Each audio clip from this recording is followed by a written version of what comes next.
The document she changed and never discussed.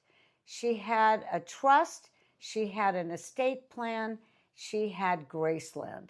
She changed one document in 2016 and never told her mother. Priscilla Presley found out after her daughter died. One conversation, one single conversation would have prevented everything that followed. Lisa Marie Presley died on January 12, 2023, at the age of 54. She had a trust. She had been managing the Elvis Presley estate for decades. She owned Graceland. She had an estate plan that was restated and updated in 2010. And in March 2016, 7 years before she died, she signed an amendment to that trust that removed her mother, Priscilla, as co-trustee and never told her. When Lisa Marie died, Priscilla challenged the amendment. A granddaughter and a grandmother went to war over the most famous private home in America. The settlement cost Riley Keough $1.4 million. One conversation, one phone call, one family meeting, one honest discussion while Lisa Marie was alive and able to explain her reasoning would have prevented every dollar of it. January 8, 1935. Elvis Aaron Presley is born in Tupelo, Mississippi, a 2-room shotgun house, a twin brother who did not survive, a mother who became the center of his world. March 19, 1957, Elvis purchases Graceland, a colonial revival mansion on 14 acres in Memphis, Tennessee, for $102,500. He's 22 years old. He has been famous for less than 2 years. He moves in immediately. His parents move in with him. August 16, 1977, Elvis Presley dies at Graceland. He's 42 years old. He is found unresponsive in his bathroom. The cause of death is cardiac arrhythmia. His daughter, Lisa Marie, is 9 years old. Under the terms of his will, which had been updated just months earlier, everything passes to a trust for Lisa Marie's benefit, administered by her grandfather, Vernon Presley, and her mother, Priscilla Presley, until Lisa Marie turns 25. That 9-year-old girl inherited Graceland. Lisa Marie Presley grew up understanding that she was not just Elvis Presley's daughter. She was the custodian of a legacy. She was the person responsible for deciding what happened to the home where her father was buried, to the meditation garden where his parents and his grandmother and eventually his grandson Benjamin were also laid to rest. She watched her mother Priscilla build Graceland into one of the most visited private homes in the world. It was Priscilla who had the idea to open Graceland to the public in 1982, 5 years after Elvis died, when the estate was running out of money. It was Priscilla's vision, Priscilla's relationships, Priscilla's decades of work that turned Graceland from a financial burden into an institution. And in 2016, Lisa Marie signed a document that removed Priscilla from the trust and never said a word about it. I'm Alexis Nassif. In 45 years of California real estate, I have watched families be torn apart over estate documents that were executed correctly but communicated poorly. The Lisa Marie Presley case is the most high-profile version of that story, but I have seen it in estates worth $500,000. The amount of money does not determine the damage. The silence does. I am Natalie Francine. This is Wealth, War, and Real Estate. Celebrity Estate Interrupt, the Secret Amendment. For women, by women, and men too. I saw Elvis when I was 9 years old in Hollywood when he had just come out of the service. I Wow. screamed so hard I lost my voice for 2 weeks. Wow, I you were know. going crazy. Exactly. Oh my. Well, I was 7 when he passed. Okay. Keep True rubbing crime it moment. in. No, I have a story about it. True Okay. crime moment. When Lisa Marie Presley turned 25 in 1993, she received full control of her inheritance from Elvis. It was not a simple inheritance. It was one of the most complex celebrity estates in American history. Elvis Presley Enterprises held the right to Elvis's name, image, and likeness, generating millions annually in licensing revenue. Graceland, the mansion, and its 14 acres was a separate asset held personally by Lisa Marie. The Promenade Trust was created in 1993 to hold these assets and manage their distribution. Lisa Marie became both the beneficiary and the primary trustee of her own legacy. She was 25 years old and responsible for the commercial future of her father's name. The Promenade Trust held extraordinary assets. Graceland Mansion itself, which Lisa Marie owned personally and which the trust managed. Elvis Presley Enterprises, the licensing and brand management company. The archive of Elvis's personal effects, his jumpsuits, his cars, his personal belongings, the furniture of his life, all of it under Lisa Marie's stewardship. In 2005, Lisa Marie made a significant financial decision. She sold 85% of Elvis Presley's enterprises to Robert F.X. Sillerman, who approximately $100 million. The sale gave her immediate liquidity and reduced her ongoing ownership stake in her father's commercial enterprises to only 15%. She retained full personal ownership of Graceland. That was the line she would not cross. Graceland was never going to be sold. Lisa Marie was clear about that throughout her life. Whatever financial pressures arose, and there were significant ones, including a period in the late 2000s when her finances were under serious strain. Graceland was not negotiable. It was where her father was buried, where she grew up, where she would eventually be buried herself, alongside her son Benjamin, who died in 2020. The Promenade Trust was the legal structure that held the last pieces of the Elvis Presley estate that were still in family hands. It was not just a financial instrument, it was a container of a dynasty. In 2010, Lisa Marie had the Promenade Trust completely restated. A restatement is a comprehensive update that replaces the original trust document while maintaining the trust's legal existence. It is more thorough than an amendment. It essentially rewrites the entire document. The 2010 restatement named two co-trustees alongside Lisa Marie, her mother Priscilla Presley, and her former business manager Barry Siegel. Go ahead. This made sense at the time. Priscilla had managed the Elvis estate for decades. She had relationships with every significant party. She understood the archive, the licensing, the commercial operations of Graceland. Having her as co-trustee gave the trust continuity and institutional knowledge that no outside party could replicate.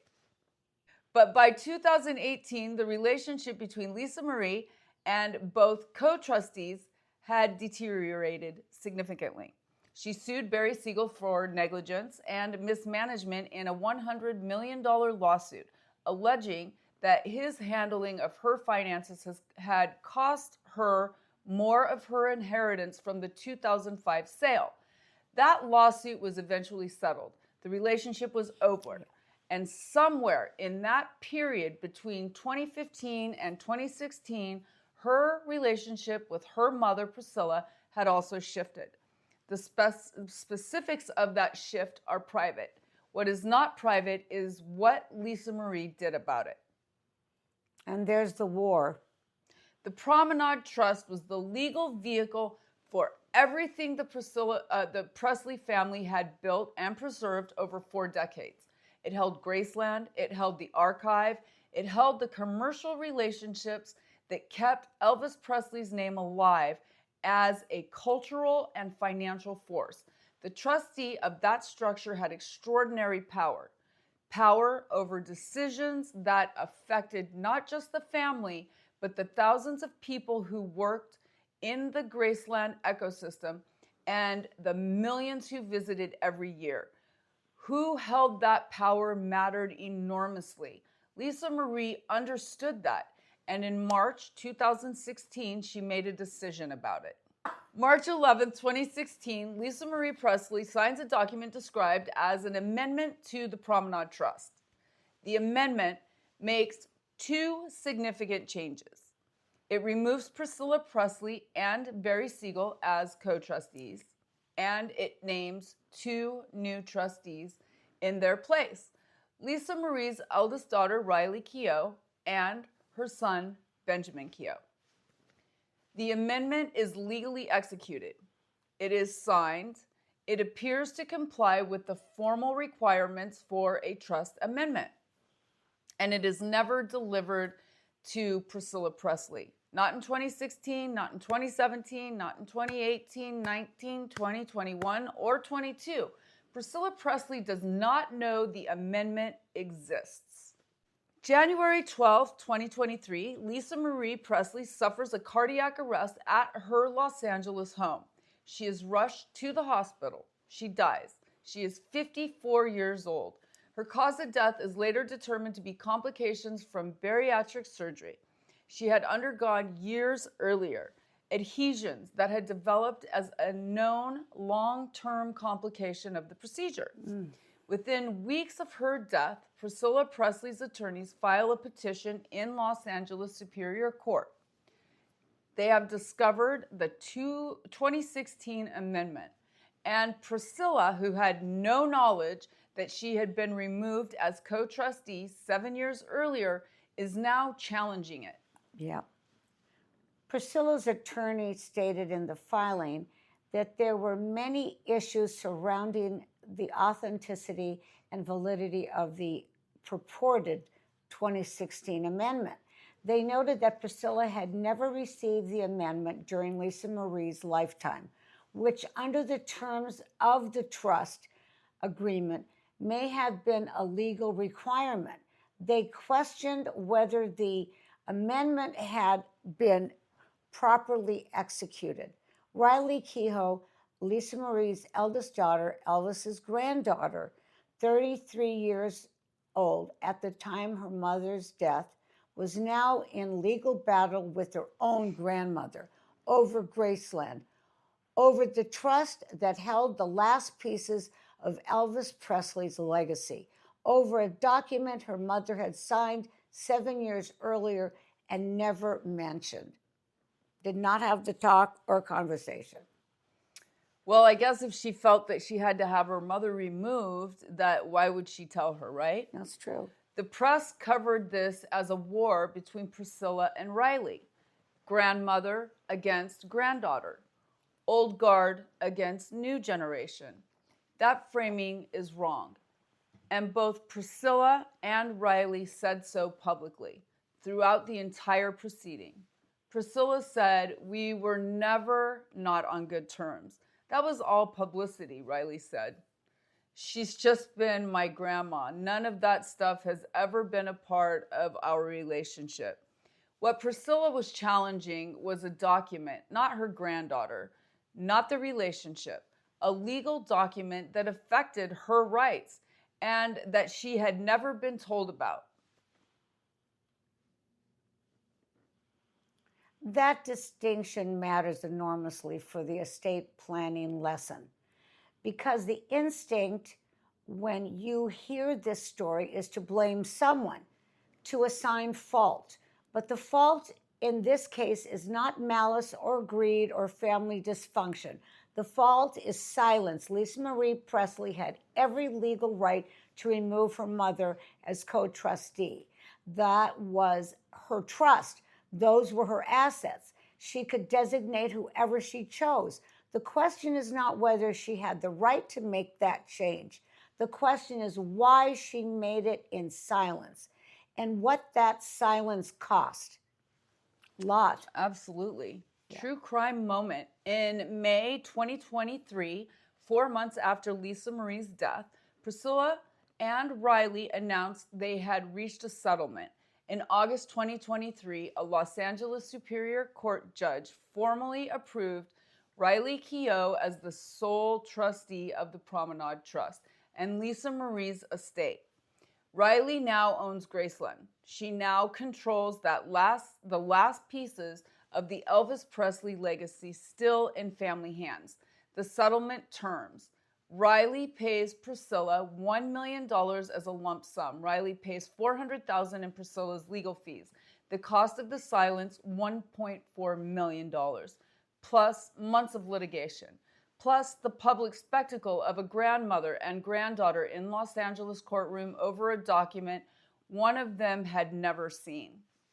Priscilla also received the right to be buried at Graceland when she dies, in the location closest to Elvis without moving any existing grave sites.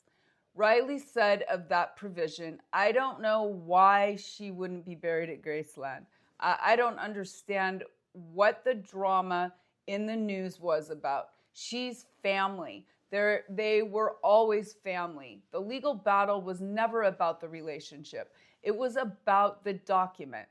The document Lisa Marie signed in 2016 and never mentioned to anyone." And the war. A trust amendment is a legal document. It has specific requirements. It must be properly executed. It must be delivered to the relevant parties as required by the trust's own terms. And it must be communicated to the people whose rights it affects. A trust amendment that is signed but never discussed is a legal time bomb. It sits in a file. The person who signed it knows what it says. The people affected by it have no idea. And the moment the person who signed it dies, the bomb detonates. Lisa Marie had every right to make the change she made. The silence was a mistake that cost $1.4 million. Before I give you the specific steps, I want to address something honestly because I hear the question in the room. Why do people keep trust amendments secret? If the answer is so obvious, just tell the people the document affects. Why do so many people not do it? The answer is always one of three things. The first is avoidance. Having the conversation means confronting a relationship that has become difficult. It means explaining a decision that the other person may not agree with. It means sitting across from your mother and telling her that you have decided she should no longer have a role in managing your estate. That is not a comfortable conversation. Many people choose the document over the conversation. Yep, that's true. The second reason is the belief that it will not matter. People sign amendments when they are healthy, when they are thinking clearly, when they believe that they have decades ahead of them. Lisa Marie was 46 when she signed the 2016 amendment. She died at 54. 8 years, she almost certainly believed, as most of us do, that she had time, that the conversation would happen later, that there was no urgency. The third reason is privacy. Some people genuinely believe that their estate plan is private, that they are not obligated to explain their decisions to anyone. And legally, in most circumstances, they are right. You are not legally required to tell your family what your trust says. But the cost of that privacy, as the Lisa Marie Presley case demonstrates, can be measured in months of litigation, seven figures of legal fees. Absolutely. Yeah. When you amend your trust, there are legal requirements that are practical requirements. Here are both. Your turn. Legal requirement 1. Check your trust document for delivery requirements. Many trust agreements specify that amendments must be delivered to current trustees and certain beneficiaries to be effective. The 2016 amendment to the Promenade Trust was challenged in part because Priscilla's attorneys argued it was never delivered as required. Before you sign any amendment, ask your attorney specifically, does this trust require me to deliver a copy to anyone? And if the answer is yes, deliver it. Legal requirement 2, ensure the amendment is properly executed. Every state has specific requirements for trust amendments: signatures, witnesses, notarization. In California, a trust amendment generally must be in writing and signed by the trustor. Have your attorney prepare the document and supervise the execution. A handwritten amendment or an informally executed change creates exactly the kind of authenticity challenge that Priscilla's attorney raised. You got to make sure it's done right. Absolutely. Practical requirement 1. Tell the people who are affected. If you are removing someone as trustee, that person should know from you, not from a legal filing after you die, from you while you are alive, while you can explain your reasoning, while they have the chance to ask questions. This is the most important thing I will say in this episode. You do not owe anyone an agreement. You do not have to justify your decisions. You simply have to make them in the open. A conversation, even a difficult one, costs nothing. The silence costs $1.4 million. Practical requirement 2, update your attorney's records and give them a copy. Your estate planning attorney should have the most current version of every trust document. If you signed an amendment without your attorney's involvement, send them a copy immediately. Their file should reflect what your trust actually says today, not what it said 3 years ago. Practical requirement number 3. Review your entire plan holistically when you make any change. A trust amendment does not exist in isolation. When you change your trustee, review your power of attorney. Does it reference the old trustee? Review your healthcare directive, your letter of instruction, any other documents that may reference the person you just removed. Update everything simultaneously so there is no contradiction between documents. Practical requirement 4, put a date and a reason in your records, not in the legal document that is your attorney's job, but in your own records, in a letter to your attorney, in a communication to your new trustee. Note when you made that change and why, not for legal purposes, for human purposes, so that the people who come after you understand what you intended and why. So important. It is. Practical requirement number 5. If you cannot have the conversation in person, write the letter. Lisa Marie could not tell her mother face to face that she was removing her as trustee. That conversation may have felt impossible. If it felt impossible, she could have written a letter, kept it with the trust documents, given it to her attorney to be delivered upon her death along with the amendment. Something that said, Mom, I made this change because I needed to. I still love you. Here's what I want you to know. It would not have prevented grief. It would have prevented the litigation. And here's the war. The most expensive sentence in estate planning is, I'll tell them later. Lisa Marie Presley changed her trust in 2016. She died in 2023, 7 years later, and the conversation never happened. The people who love you most deserve to understand your wishes while you are here to explain them, not after you are gone and they are in a courtroom arguing about the document they have never seen. Have the conversation. Write the letter. Do something. The silence is never worth what it costs. Priscilla Presley dedicated her life to preserving what Elvis built. She opened Graceland to the world. She built the institution. She turned 14 acres in Memphis into one of the most visited private properties in America. She did it because she loved Elvis. She did it because she wanted the world to know who he was beyond the music.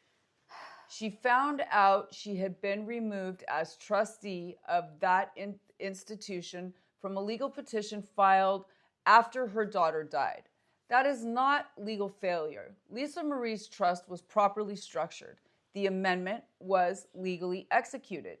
The assets were ultimately distributed according to Lisa Marie's wishes. The law worked. What failed was a conversation that never happened. Riley Kehoe said something after the settlement that I want to read back to you because it is the most important thing anyone said throughout this entire proceedings. She said, when my mom passed, there was a lot of chaos in every aspect of our lives. Everything felt like the carpet had been ripped out and the floor had been melted from under us. Everyone in a bit of a panic to understand how we move forward. And it just took a minute to understand the details of the situation because it was complicated. Complicated. The word was used is complicated. It has been done. Oh my gosh. Did not have to be one conversation while Lisa Marie was alive and the complexity disappears. The floor does not melt. The carpet does not get ripped out. The family grieves together instead of litigating separately. Yeah, this is making me very tongue-tied. I'm sorry. Your It's affecting action me. from this episode. Think about your estate plan right now. Think about the last time you made any change to it, a new trustee, a new beneficiary, a new provision. Did you tell the people that change affected? And if the answer is no, pick up the phone this week. Have the conversation. Write the letter. Do something that ensures the people you love are not discovering your intentions for the first time after you're gone. The 20-year question for this week. If you have made any change to your trust, your will, your beneficiary designations in the last 5 years, have you told the people those changes affect? Not your attorney, the people, the ones who will discover those documents after you are gone. And if not, what are you waiting for? I am Natalie Francine. This is Celebrity Estate Interrupted. I'm Alexis Nassif. This is Wealth, War, and Real Estate. For women, by women. And men too. That's right. See you next time. Bye-bye. Thank you for joining us. listening. Thank you. I don't know. Thank you for being a part of this. And Subscribe. yes, please.